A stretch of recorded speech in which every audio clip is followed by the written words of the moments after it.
Welcome to the Gaia Education Glocalisers webinar series. Very happy to see you coming to this free webinar that we offered as a way to build capacity in systems thinking and holistic design for sustainability. My name is Giovanni Charlo, and I'm the head of e-learning at Gaia Education. Today, I'm very happy to bring you this webinar entitled Education in the Time of Extinction, with Transition Town Toteness co-founder Naresh Giangrande. There's a little bit of housekeeping that we'd like to go through before we get started. This webinar will be recorded and will later be posted on our website from our access at any time for those who are not able to make it to the live webinar. It's also being broadcast live over Facebook, and I can't tell right now how many people are in that medium, but Facebook will be broadcasting this live.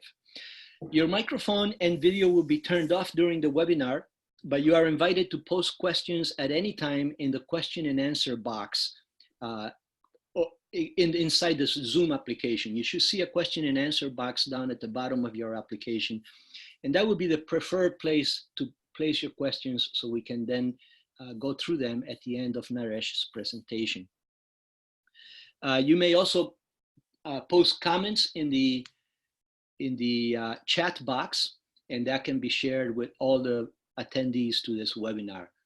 If you have any questions in the chat box, I'm not sure that we'll get to it, however, so I would strongly recommend that we do it in the question and answer area. Now, I want to present just a few things before we get started that Gaia Education has to offer. Besides these webinars, we also have a number of publications having to do with sustainability, experiences and essays on sustainability. So some models around the world of eco-villages that are practicing what Gaia Education's curriculum teaches. So I invite you to come to our website, and there is a 10% discount for anybody that would like to purchase some of our books. Besides the books, we also have flashcards to use as a way to teach sustainable development and to address the sustainable development goals in particular. So these flashcards are ways to ignite conversations in your community regarding sustainable development as an effort to transition as many communities as possible towards sustainable development. Again, you can get a 10% discount if you come to our website for those cards. And along with the cards, there is the Multipliers Handbook, which gives you step-by-step directions as to how to use the cards to engage community members in conversations about sustainability. These are all great resources on our website. I invite you to come there. And I'd also like to announce of which Naresh is actually a facilitator of one of these programs, the Ecological Design for Sustainability. These are online courses that are offered in English, Portuguese, and Spanish, the same course in those three languages. So please come to our website if you're interested in learning more deep skills and information about sustainable development in communities.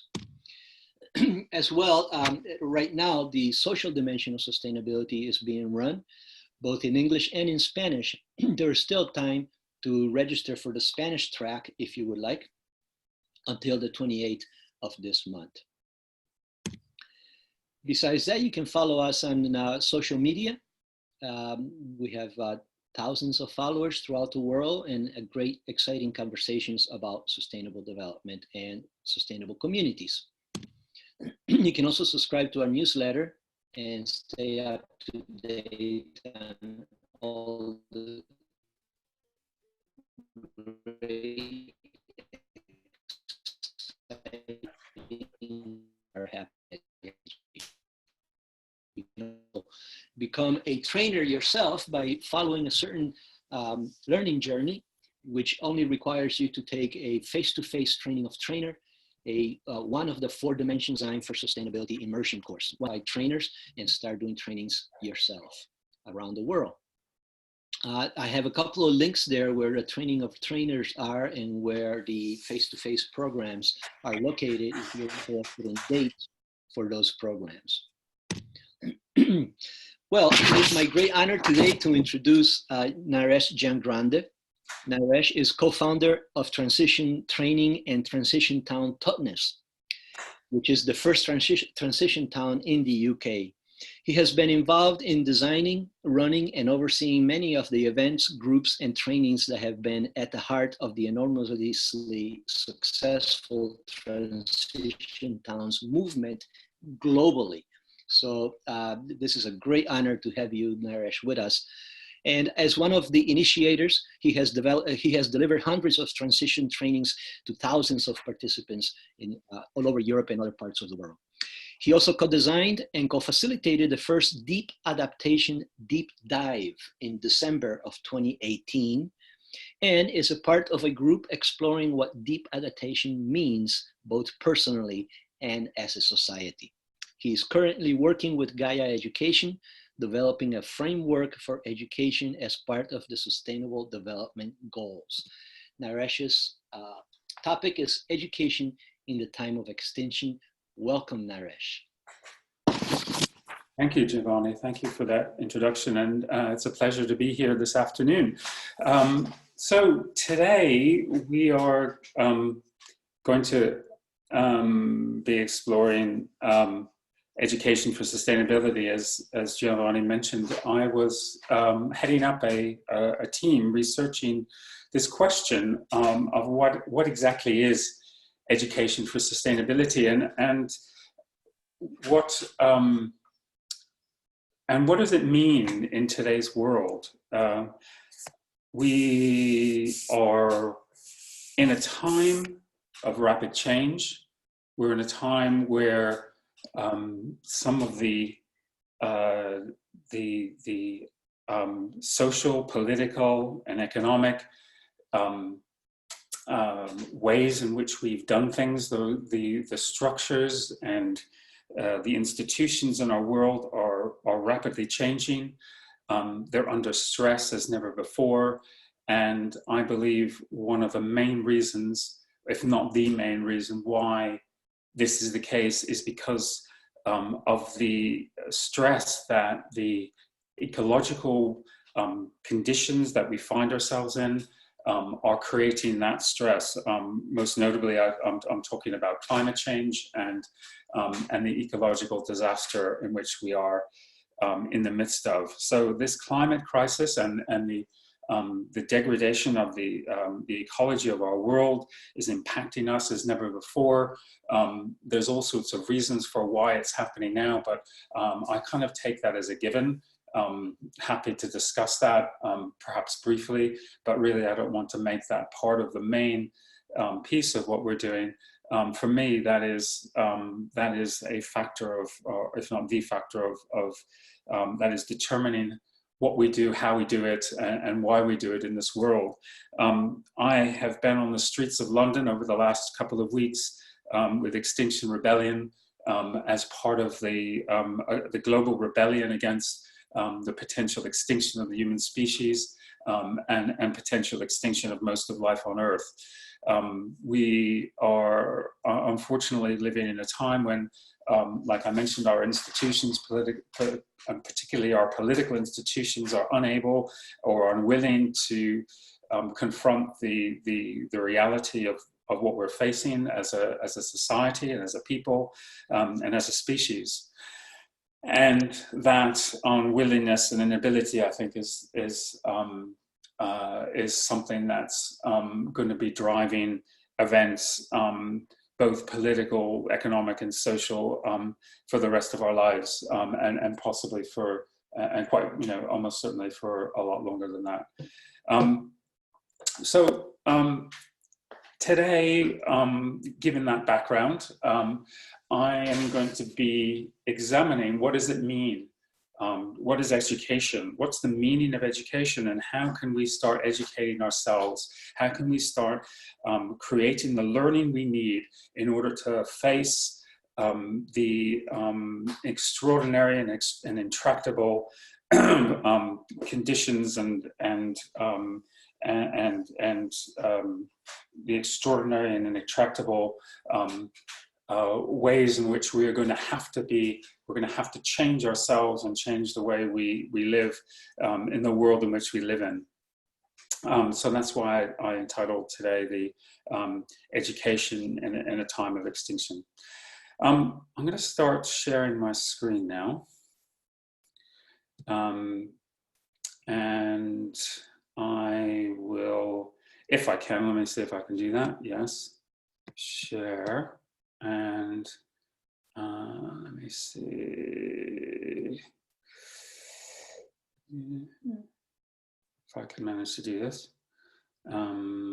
Play. Okay. So I think I'm sharing my screen. Is that right? Yeah. Yes, okay. It looks good. Great. Okay. So here we are, Education in Time of Extinction. This research project came out of some work. I'm going to do a bit of background first around the UN Sustainable Development Goals, the SDGs. And then I'm going to focus specifically on this piece of research that we did around education for sustainability, which is one part of only one of these 17 Sustainable Development Goals. But I think it would be good to do just a little bit of background of what these Sustainable Development Goals are and why I think they're important in the world we're living in. So on September 27th in 2015, so about 4 years ago, after a long multi-stakeholder work process, the governments of the member countries of the General Assembly of the United Nations approved the Sustainable Development Goals. And you see just a brief outline of these 17 goals on your screen. The document is entitled Transforming Our World, the 2030 Agenda for Sustainable Development. And these goals take form through a number of targets, 169 targets, and bring together 3 dimensions of sustainable development: the economic, social, and environmental. And I think these SDGs they're ambitious in that they seek to provide a coordinated collective worldwide action over the next 15 years in order to adopt measures to combat the major problems that are facing us, to put an end to poverty and inequality, to protect the environment, and to encourage sustainable development and guarantee peace and prosperity for everyone with no one left behind. And the reason why, I mean, they are often maligned, they are often derided, particularly for the language, which is even now outdated. So most people I know don't talk about sustainable development, and the idea of development itself is a deeply problematic framing of where we're going and what we need to do. Nonetheless, these goals are the outcome and the collective and are collectively agreed by the member states of the United Nations, which is everyone, all the countries of the world. And for that reason, I think they deserve our attention. It's not something as a grassroots campaigner I've given much thought to, because for the reasons I've just mentioned, I felt they were outdated, and I felt that they didn't really capture the sorts of work we needed to do. However, they are a starting point. And the thing about the UN work, whether it's in the Sustainable Development Goals or the work of the Intergovernmental Panel on Climate Change, is that number one, they're aspirational, and number two, they are open to revision. And I think that's a really important second caveat, is that if or when they prove to be not fit for the purpose or ineffectual for what needs to be achieved, they can be revised and strengthened in order to take that into account. So I think that's a really important piece. of the Sustainable Development Goals. So they express and establish for the first time a set of common, universally applicable and verifiable objectives. This is just a kind of a little mind map of the various different SDGs and how they intersect, because that's the other thing about that. They're intersectional, that they, there's many pieces that operate and correlate to more than one goal. So they're very much a complex and comprehensive, I think, formulation of the sorts of movements we need to make worldwide. One of the things that really impressed me as I started working with these Sustainable Development Goals, and it kind of humbled me, is that we in, I live in Britain, we in the West, we in in Europe, we come at sustainability and think of sustainability in terms of changing a country and countries that have been, that are A, wealthy, and B, that have taken on board a lot of the industrial growth, and we live in industrial growth societies, and therefore we need to make quite big changes to what we do and how we do things. And but we do that from a place of relative wealth and well-being. And it's very easy to forget that for probably the majority of people in the world, just achieving a basic education and basic literacy and numeracy is itself a pretty advanced and amazing goal to be had. So it's very easy to take a very culturally specific view of the Sustainable Development Goals and not realize or not kind of take into account the relatively privileged position in which we live in. And of course, that privileged position is by no means shared amongst even our own citizens, even in our own countries. We, I'm sure you know, have many issues with literacy, basic literacy and basic numeracy, even within the so-called wealthy countries.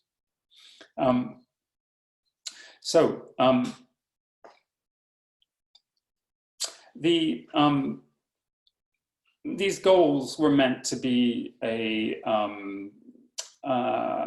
shared task that is shared amongst governments, business, and civil society in order to reinforce dialogue between all of them and contribute to the responsible, collaborative, and coordinated action in partnership. Needless to say, that hasn't altogether happened. And I think that's one of the fair comments about Sustainable Development Goals. You have government and business, which are very well resourced, and civil society, which is not, but nonetheless is expected to take part in this dialogue, which in certain cases is just not responsible or just not possible. So the SDGs are aspirational. They're self-organizing at the national level, so each country is responsible for meeting the Sustainable Development Goals. They are, however, not backed by any legally binding or enforceable laws, and they are an international agreement. And I would say it's probably fair to say that most people in most countries are view them as pretty much irrelevant. Although there's a big upside to them, I think there's also quite a downside in that they are there's a kind of power imbalance, and there's not been the buy-in or the ability of for most citizens to really engage with the Sustainable Development Goals. I'm just going to, that's the kind of background to the work. And then what we did is in this paper, and I'll talk a little bit about what we did and why we did it, and then how, is we focused on one specific piece of one Sustainable Development Goal, which was Sustainable Development Goal 4.7. So Sustainable Development Goal 4 is education for education, and 4.7 deals specifically with the issue of education for sustainability. Um, However, I'm going to pause right there. Does anybody have any questions about that, the overall framework? Is there anything coming up on the Q&A, Giovanni, that we could take now? No, there's nothing there right now, Naresh. Okay. But if people have anything, remember the Q&A box or the chat box if you'd like to make comments. They don't have a microphone, of course. Okay. Okay, so I'm now going to go on to examine this question of education for sustainability. The way in which this this has been kind of formulated is that by 2030, so in just about 10 years' time, that all learners acquire the skills, the knowledge and skills needed to promote sustainable development. And specifically, it's looking at education for sustainable development and sustainable lifestyles, human rights and gender equality, the promotion of a culture of peace and nonviolence, global citizenship, and the appreciation of cultural diversity and of culture's contribution to sustainable development. So those are the main areas that the UN has chosen to focus on this question of sustainable education for sustainability. The reason why we undertook this this bit of research is that this goal in particular has proved extremely difficult to pin down. It was not defined, it still hasn't been defined except by ourselves. And it's an area that, although critically important, because education is seen as a kind of multiplier of sustainability. The more people who are educated in issues around sustainability, the more likelihood it is we're going to meet the Sustainable Development Goals. So therefore, they're a kind of one of those keystone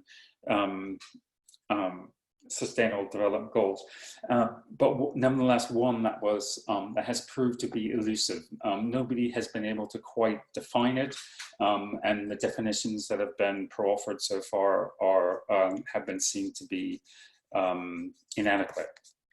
So it was within in that framework that we approached this bit of research. So one of the problems that I see, or one of the things that came up as we started to do this research is that the first question is that we do not know what a regenerative world looks like. So I'm now kind of moving the debate along past what the UN has proposed. And I'm going to talk about a regenerative world. So a world in which we've gone way past the point where we need to sustain the world we have. We cannot sustain the world we have and expect to live in a world that will be at peace and will protect all peoples as well as ecosystems. We've destroyed too much already. So we're going to have to regenerate our world. We're going to have to create a world in which we are restoring ecosystems, restoring practices, restoring a balance between the human world and the natural world. We're going to have to restore our place, our humanity's place within the natural world. We're going to have to create a whole new mindset. Regeneration is what we're looking at. So we don't know what that looks like from the viewpoint of an industrial growth society. And we don't know the pathways to a regenerative world. We don't know how to get from where we are now to where we need to be. We don't know what the skills or abilities we might need to create this world, in which in large part doesn't currently exist. And therefore, we do not know how to educate people for a world that does not yet exist, using skills that we might not even know, and traveling pathways that we do not that do not yet exist. So it's not surprising that nobody's or that defining education for sustainability has proved so elusive, because we really are in unknown territory. Added to that, there's the complexity of that there are clearly sets of sector-specific skills and abilities that people are going to need to learn. So for instance, for regenerative land use, we're going to need to know something about the health of soil, of our soils, and what constitutes healthy soils. We're going to have to learn how the flora and fauna interact, and we're going to need some basic biochemistry knowledge of how nutrients and other biochemical reactions create a healthy living soil and healthy living land-based practices. So that's just one area. So, however, if you're a solar panel engineer, or you're working in areas of gender and gender equality, you probably wouldn't want to know all those skills. So there's a whole set of sector-specific skills that are important, but we were asking the following question: what are the common universal skills and abilities that can be applied across all sectors? So that was the kind of research question we were asked. So we're saying, well, let's strip out and let's, for the moment, put aside those sector-specific skills, and let's look at those common universal skills and abilities that we can apply across all sectors. And we came to this question of a key competency. So key competency is defined as, a competence is defined as the ability to successfully meet complex demands in a particular context through the mobilization of a psychosocial prerequisites, including cognitive and non-cognitive aspects of that competence. So I'll say that again. A competence is defined as the ability to successfully meet complex demands in a particular context through the mobilization of psychosocial prerequisites, including cognitive and non-cognitive aspects of that competency. So what that means is that you need to be able, a competency is something such that it enables you to do something in the real world. It enables you to do something that you want to do, and that you have the skills and abilities, including both the cognitive and non-cognitive aspects. So I'm going to go into that, what exactly that means in a little bit, but there's a sense that there's stuff that we can know with our minds, the kind of cognitive aspects of the knowledge and skills and abilities, but there's also a whole bunch of non-cognitive, so basically feeling and sensing ways of knowing that we are going to need to incorporate in our education for sustainability work. So some of these competencies, some of the further questions we were exploring. So what competencies should education achieve to address SDG 4.7 and wider visions of sustainability, and how do we begin to activate these competencies? So we drew on some of the work. A large part of this research was going through the literature and seeing what other people had thought about education for sustainability. And one of the things that we came upon was this concept of we need to apply critical thinking skills, and we need to think about the learner's worldview, values, and personal ways of knowing, and see that we need to challenge those. We need to challenge both our worldview and our values, but also the way in which we think about the world. Stephen Sterling was one of the main researchers in this area. He drew on Gregory Bateson's work, which he called third order learning. So that was one of the things that we focused on early on in the research, was that there's these things called first, second, and third order learning. First order learning is when you need to transfer a specific set, a specific known set of skills. So you might train somebody to be an accountant. There's a particular set of skills in order to be an accountant, and once you acquire them, you can call yourself an accountant. They're relatively easy to understand. They're relatively easy to define, and they're very specific. Second order learning starts to challenge the paradigm in which a person's worldview and the way in which they learn and the way in which they think about themselves and the world. And then we come upon Bateson's third order learning, which challenges the interpretation of experience. Relations, truth systems, leading to some big questions about human life, the world ecology, and perhaps even relations to higher powers. So in that sense, we're framing education for sustainable development as a transformative bit of work that when we truly study educations for sustainability, we are changing ourselves at a very intimate level. And it can provoke and probably requires a shift in consciousness, which involves questioning ourselves at deep levels so that new formations of the self, new ways of formulating and thinking about who we are, both ourselves and as a species, can become apparent and become reformed in a new identity. And it's this transformational potential that creates a step change within education for sustainability.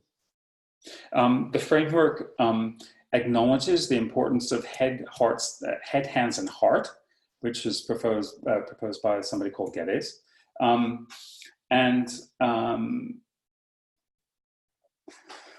that we also see that without the heart, without the ability to feel, that the impetus to pursue sustainable development is lost, and the capacity to do it is impeded. So our evaluation framework recognizes the importance of our pursuit of sustainable development and how humanity itself is engaged in a cultural transformation. So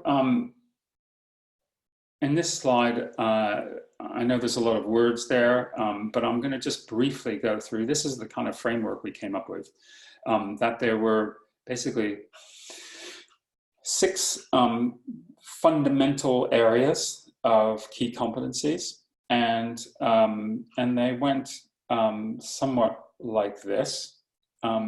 That the first key competency was around anticipatory, so the ability to anticipate the narratives of the future, backcasting and forecasting skills, and working with scenarios, risks,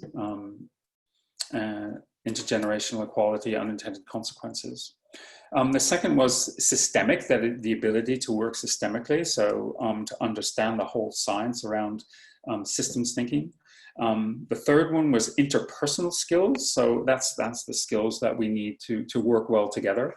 It's something that we saw and we continue to see in Transition Town movement, that a lot of the work takes place within groups, and that it's important for us to be able to work well together in groups, and to have those kind of skills, those kind of intergroup skills. And then fourthly, there's the normative skills. So it's about being able to assess the stability of current and future states, worldviews, perspectives, ethical questions, to be able to work with risks and trade-offs, and how to assess questions around well-being.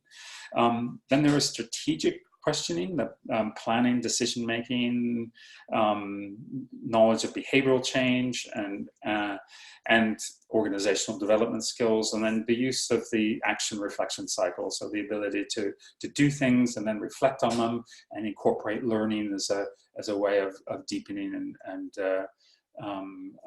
changing the way in which you saw the world and how it worked.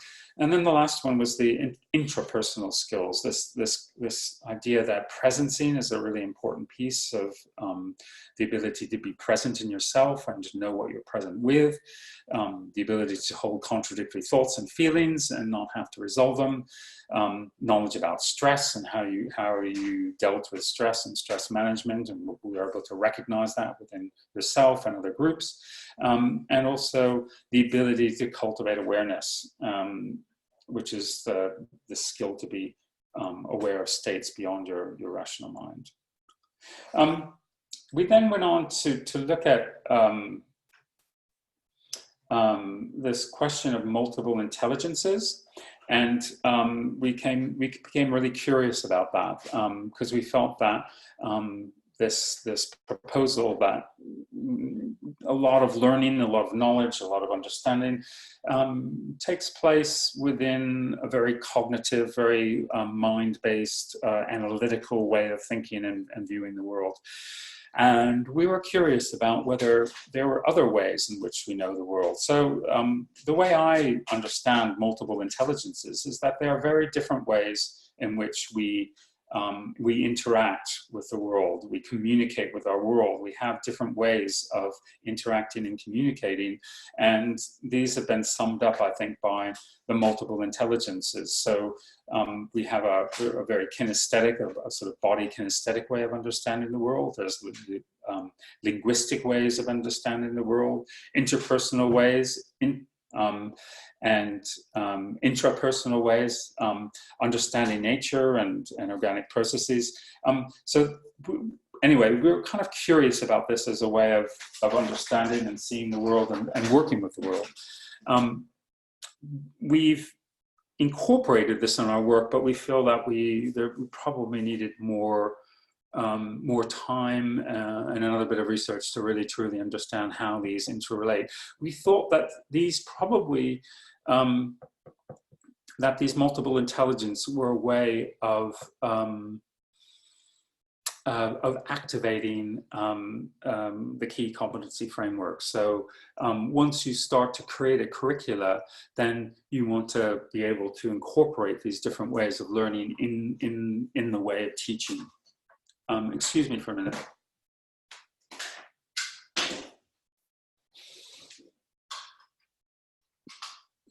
Let me take this opportunity to invite the attendees to this webinar to just say something about yourself if you like, or where you are in the chat area.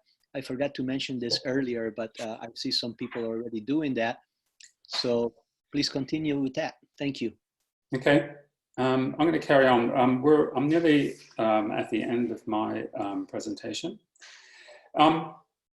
So the second bit of the research, once we defined the key competencies, was to develop an evaluation framework.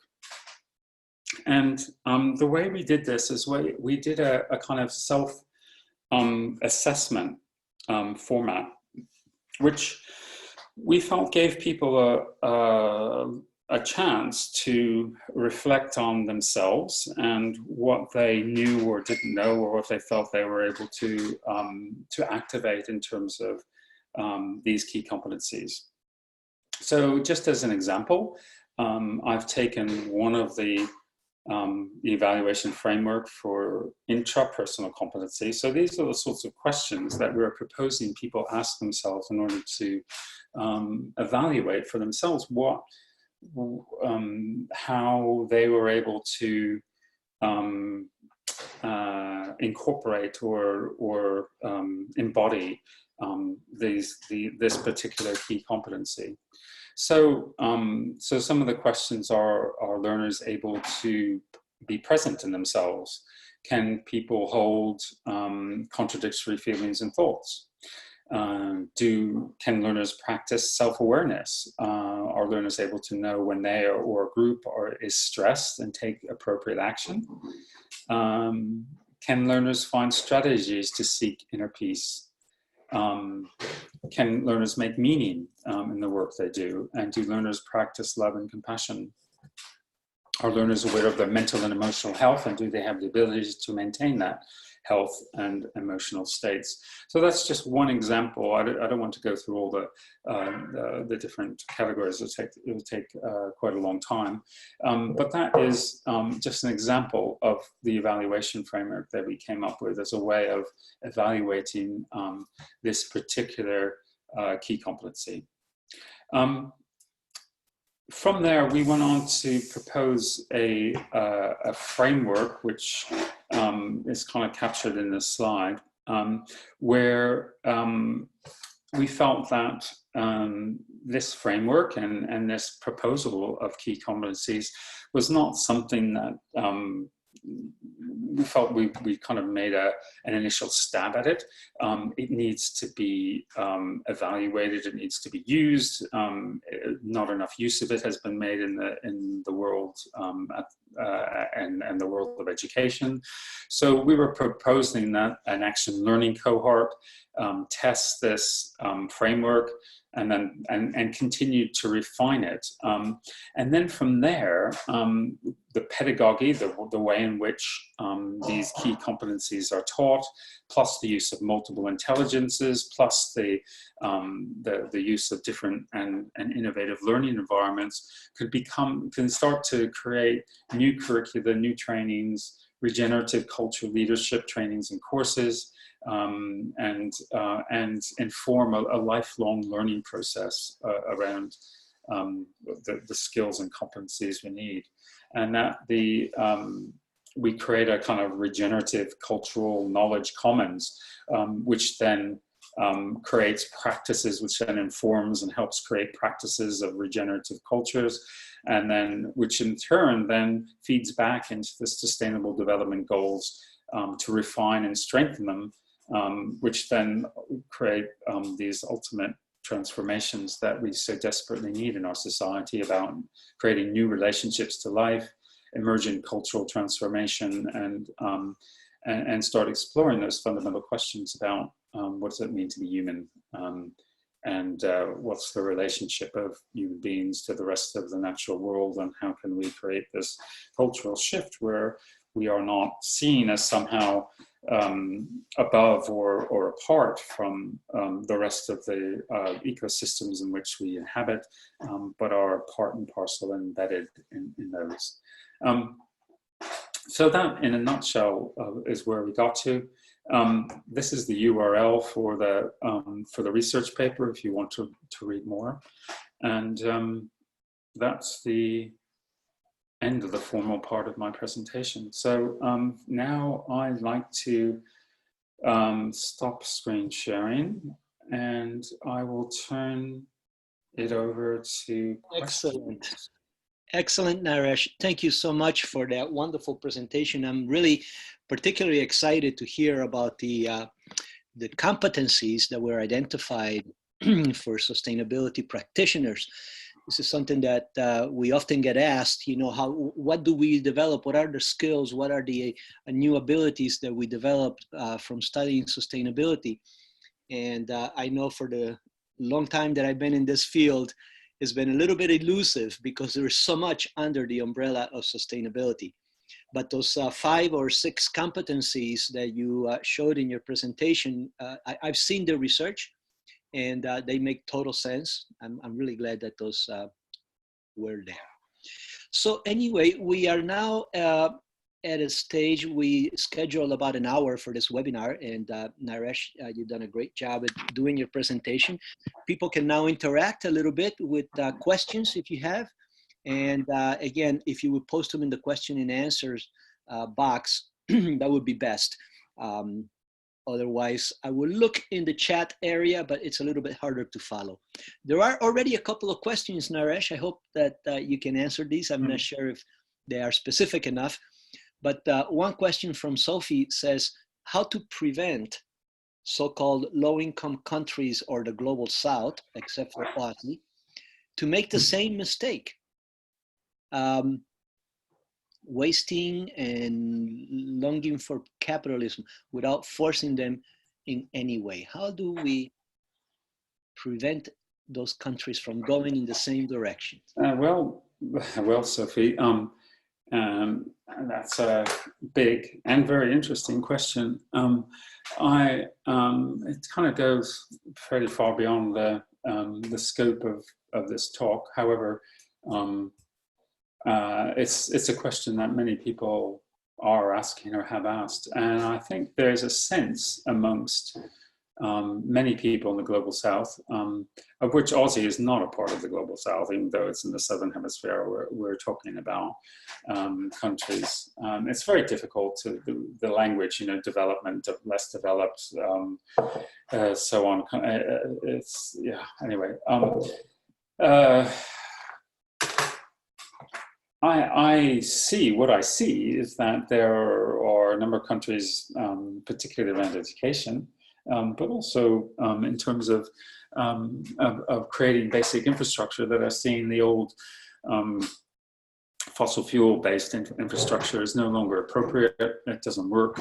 It's extremely expensive. I think the answer is that it's just outdated and expensive. And a lot of that just isn't going to be put in. If you think of countries like India, I don't think that they're putting less and less resource into, say, fixed tone, fixed line telephones. It's all going into mobile technology, and so much of what happens in the world is going through that. So there's a kind of sense of leapfrogging. Also, in many places in many parts of the world, solar technology is far superior. It's cheaper, it's faster, it's easier to deploy, and it's a lot more flexible. So that's where many countries are going. And I think in education, people are adopting a very similar approach. Obviously, there's still going to be some that are going to go down the fossil fuel route, particularly countries that have fossil fuels, because it's still profitable to extract them. But I foresee a time in the not too distant future where that's no longer going to be the case. We're going to, if the true cost of fossil fuels are incorporated in the cost of when we buy them, no one would use them even now. But the fact is, fossil fuels and also other unsustainable practices are not fully priced. They never have been. Not only aren't they fully priced, they are subsidized to the tune. I mean, I think the figure that I've seen, which I think the World Bank came up with, is that globally, the fossil fuel industry is subsidized to the tune of about $5.5 trillion US per annum. So there's a huge set of subsidies. Just about they're all hidden. They're kind of hidden and framed in a way most people wouldn't understand. But nonetheless, they enable the fossil fuel infrastructure to carry on being created and rolled out. So I think, for me, one of the first points of call is to end those subsidies. And once you've ended those subsidies, then that whole system collapses. And I would say the same about our agricultural and land use practices. And I think, again, if we adopt the full costs of all those, building technology then undergoes a revolution, and so does transport. So all those things they're changing rapidly, not rapidly enough, but that's what I see happening. So excellent. Very good. There could be a whole webinar on that topic alone. It's quite yeah. And actually, the other questions we have here may be along kind of big questions as well. One from Anna says, how to deal with people who just don't want to change their habits? Now, that's a difficult one. Yeah. It's again, it's a difficult question. it's something that most social change movements have faced. We, in transition towns, we developed a kind of way of understanding that, to see that there's a kind of a distribution of people's willingness to engage with change. So if you draw the kind of typical bell curve, at the kind of left end, the sort of smaller end of that bell curve, there's a small group of people, the kind of social innovators and cultural creatives, who are ready, willing, and able to take up just about any innovation you care to mention. So there's a sort of small group of people that will take on new technologies, new ways of doing things, and be very happy about doing that. And then there's the second lot, which is the kind of leading edge of the mainstream, which will take on new technologies once they've matured a bit and they become a bit more recognizable. And that there you're dealing with maybe 30, 40% of the population. So with those, you're not going to get these kind of questions. You're not going to get people who go, oh, I don't care what you do. I want to stick to what I know and how and I want to just do that. Then the third group you have is the kind of the slow end of the mainstream. Then you're going to start to get into those kind of questions about, oh, I want to keep doing things the way I want to do them. And then I think the person that that Anna just came upon was probably in the laggards group. So there's going to be again a kind of balancing group to those cultural creatives, about 10 or 15% of people who will just cling to the old ways and who are kind of social laggards. And there's not really much you can do to change their minds. They're going to do whatever they want to do, and they're going to continue to do it as long as it's viable and it's not been outlawed or and it's not been legislated against. And like I said, if the true cost of plastic bags or any of the things that we currently take for granted in the fossil fuel economy, if the true cost of those were incorporated in the cost of the plastic bag, I think you'd soon see many people like that going over to alternatives very, very quickly. Yeah, it's correct. Very good. A couple more questions, Naresh. For one thing, people are asking if they can have a link to that research. I believe it's the research on competencies. I don't know if you were able to copy it in the chat, but that would be a good place. And and some people are already also putting up comments in the chat. Thank you for doing that. Those are for you to share with each other, and it's appreciated. There is the link in the chat where that research is. I'm not sure that it's been translated to French. Probably not. No, but you can look for that.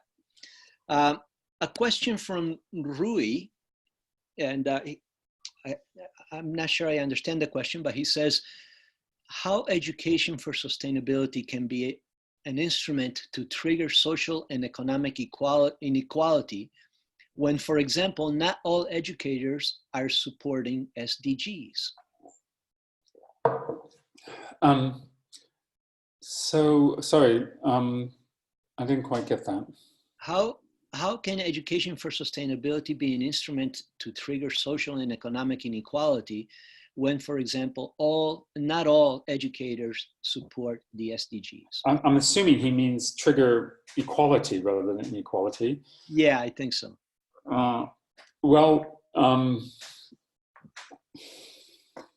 Yeah, well, that's a good question. I don't know how that's going to work. One of the problems we face with this framework is getting it adopted. A lot of education, and particularly in the global north, is very conservative, very slow to change.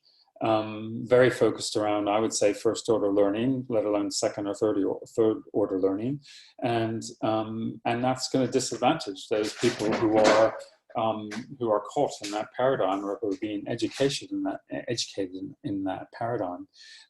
We're currently working with a group, an organization that's part of the European Union, called the Lifelong Learning Partnership, in order to get some pilots of this framework into conventional educational establishments, so that we can start evaluating how it works and how it might be incorporated into traditional or mainstream curricula. It's going to be, I think it's going to be, unfortunately, a slow process when it needs to be a fast process. But that's the kind of process we're in, and I would like to see it rolled out, and I would like to see it incorporated into any and all educational programs. But and I realize that that's unlikely at the present time. It's a slow process. I see that Luke wants to know the difference between the 3 dimensions. Are you speaking about 3 dimensions and Gaia about 4 dimensions? Luke, I can tell you a little bit about that. Normally we look at sustainability from the lens of 3 dimensions, which is the social, ecological, and economic dimensions of sustainability. And Gaia Education does look at those. In our curriculum, those 3 dimensions are integrated. But Gaia Education also added a 4th dimension, which is the worldview, as we believe that part of sustainability is understanding our part in the world. What are we here for? What is our relationship to the rest of the natural world and other living entities on this planet? So that's why we added the 4th dimension, but we do also cover the other 3 that are commonly known as the sustainability 3-legged stool. One more question here from Nancy Naresh. It's an interesting one. In your experience, where have you gained the most traction, the fastest, in response to this change in paradigm? Where have you gained the most traction? It's in self-selecting groups of people who are ready to make these sorts of shifts. And I've seen that in transition towns, in the trainings and the work that I've done there, where people have gone through a process in themselves, with others in their communities, where they're ready to make these kinds of changes.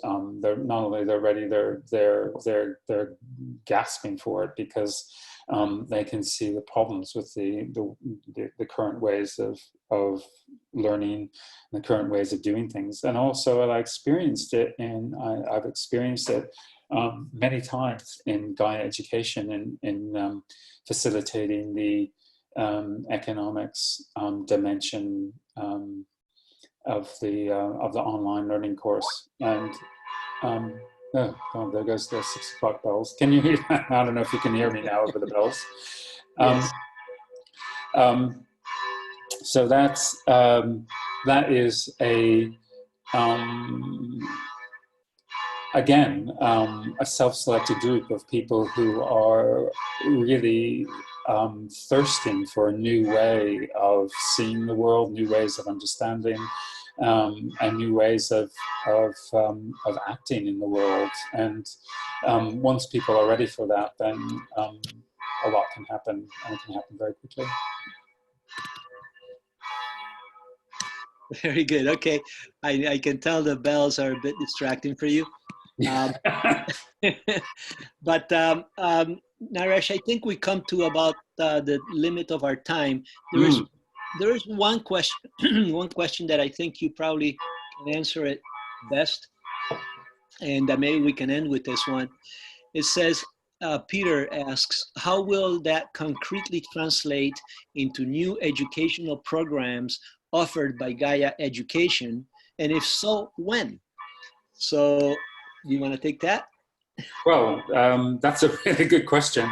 And I think Gaia education, some of the kind of cutting edge and transformative educational programs that exist in around in the world, say Gaia education, transition trainings, Schumacher College, and a few of the others, I think would do well to start looking at this framework and applying it as using the evaluation framework to apply to how we do things. Because something I've seen is that it's very, because we live in a fast changing world, it's very easy to go out of date very quickly.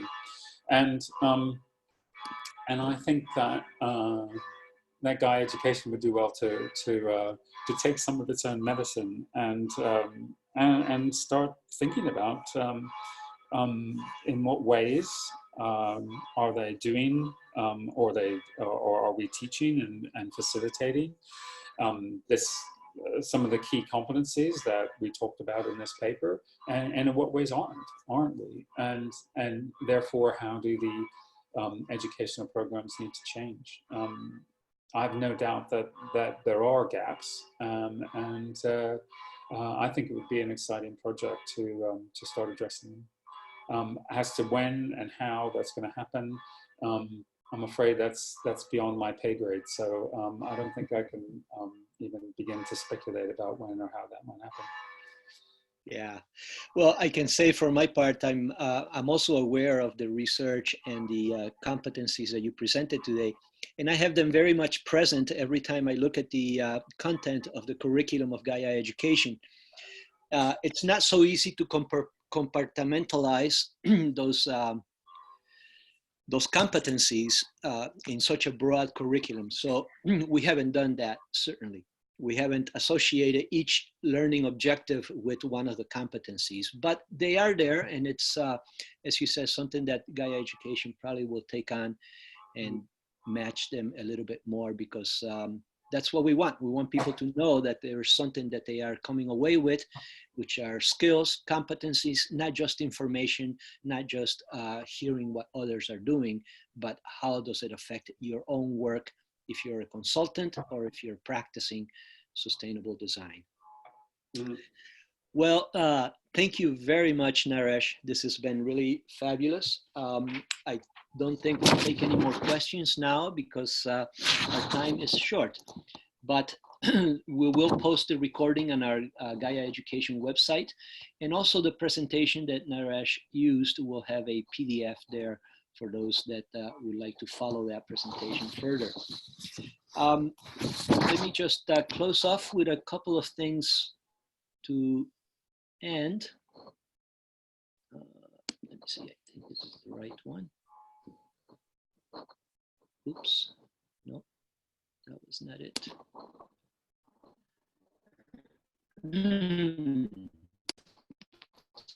Sorry.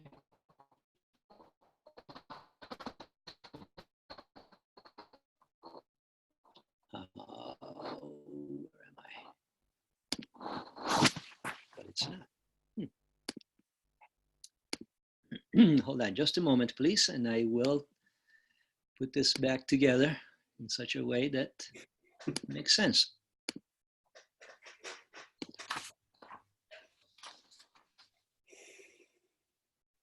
Very good. Okay, yeah, that's what I wanted to do, is get to this place where I can thank Naresh for his wonderful presentation and very valuable insights into Gaia Education's work and how the SDGs, particularly SDG number 4, which deals with education for everybody, how that plays into our mission and how Gaia Education addresses those things. If you are inspired by what you heard, remember that we do have a learning journey that can lead to a certified trainer category, and you can join our roster of certified trainers from all over the world by following 3 of our programs. One is training of trainers. The other one is a face-to-face education for designing eco-villages. And the other would be the online Gaia Education, Designing for Sustainability. You only need to take one of the 4 dimensions online to qualify for this certified trainer category. And there you see some links where you can find more. If you come to our website, gaiaeducation.org, you can find a lot of information about how you can engage and develop your own skills and knowledge and competencies around sustainability. The course that is going on right now is social design dimension. It started this week, but you still have time to join the 28th of October. So we hope to see some of you there.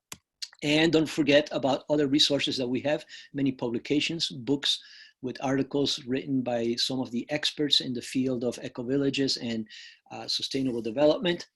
And also this wonderful book that was published just last summer, Eco-Villages Around the World.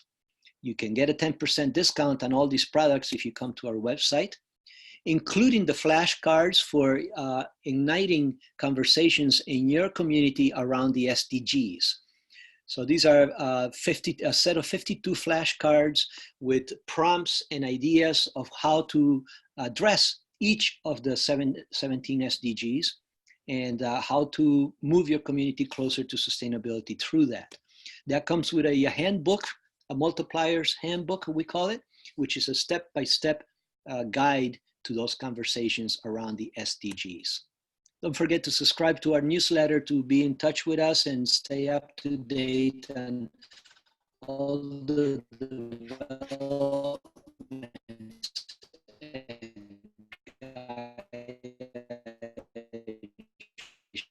very excited. And social Facebook. Thank you, everybody. Thank you, Naresh, one more time. Thank you, Giovanni.